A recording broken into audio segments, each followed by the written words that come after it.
We've spoken a lot there, sort of step by step through your career. If I was to think a bit more, or ask you to think a bit more broadly, have you got any career regrets? Not really. Probably just not taking a posting overseas somewhere is probably the one thing that I missed, and it was just opportunity. The timing of opportunities just wasn't right. You know, the wrong time with the age of my kids, or just things got in the way of it. So that's probably the only thing that I haven't really done that I kind of say I would have liked to have done. It's lucky you're not on LinkedIn, because you probably now get a dozen messages with offers for overseas jobs. How about, which role would you say has kind of pushed you most outside your comfort zone? Oh, absolutely, the supply planning role. Yeah. Yeah, I knew nothing. It's, you know, I got abused in that role more than any other role. Abused? But, and that in itself was a great learning. Well, when you're responsible for all the products that are coming out of a fast-moving consumer goods manufacturer, when there's an out-of-stock, you tend to take the blame for that.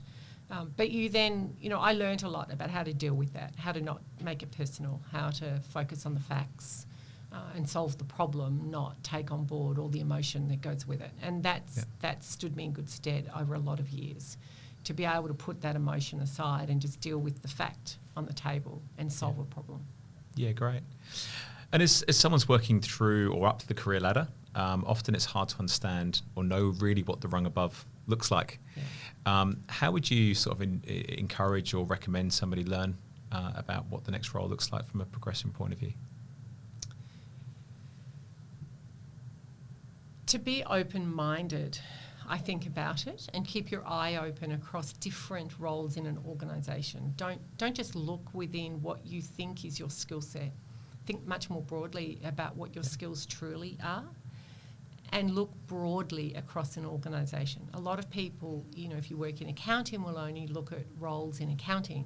Yeah. Whereas when you have a finance background, you can go into commercial roles, you can go into sales roles, you can do so many different things. But it's being willing to step outside that comfort zone and to be a bit courageous and go and do something that's completely outside of what you think your skill set is. And look much more laterally at what your skills are, and therefore how you could apply that across an organisation. It's much easier for an organisation that you're in already to take a risk on you if they know you and they trust you, than it is to go to a brand new organisation and step outside your comfort zone into an area where you have no experience. It's much harder for them to take a risk on you. Yeah. But if you're in a company and they already trust you, they're much more willing to do it. Yeah, that makes sense. You've just got to look broadly and then ask. Talk to people, and just talk to those people and leaders in those spaces and make it known that that's what you'd like to do. And that's interesting, because it's something I noted actually is throughout our conversation you've talked about different guides being in different businesses that guided you to a role or encouraged you or nudged you to a role.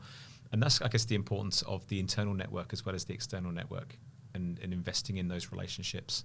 And it sounds like that's something that you've kind of proactively done through your career. I've probably done it more internally than externally, which is probably also why I've stayed in organisations for such a long time, and I've done a lot of different roles within those organisations. Because I have probably worked more internally. And even with the planning role, I could walk into the room in a conference of senior managers and know everyone in the room. And I knew what they did. I could go and talk to them. And I think that meant I had a great understanding of the organisation, which also helped me then do the IPO, because if I didn't have that, I wouldn't have had that opportunity either. So I think internally, for me, the internal network was much more powerful for me. To just move my career around an organisation. Yeah, great. And what do you enjoy most about being CIO? Knowing what's going on. I love all the nooks and crannies of what's happening in an organisation. I love the projects. I love the change. I love change. I think change is invigorating, and it makes work interesting. So I like the fact that I get to understand all of that, and I get to know what's happening. I get to get involved in all those things, and I get to open up those opportunities and that fun to my team and watch them grow.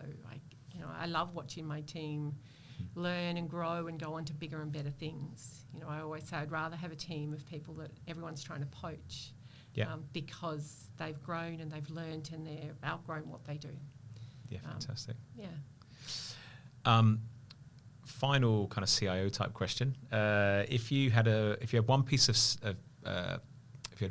singular sage advice that you were to give to the future generation of tech, what would it be?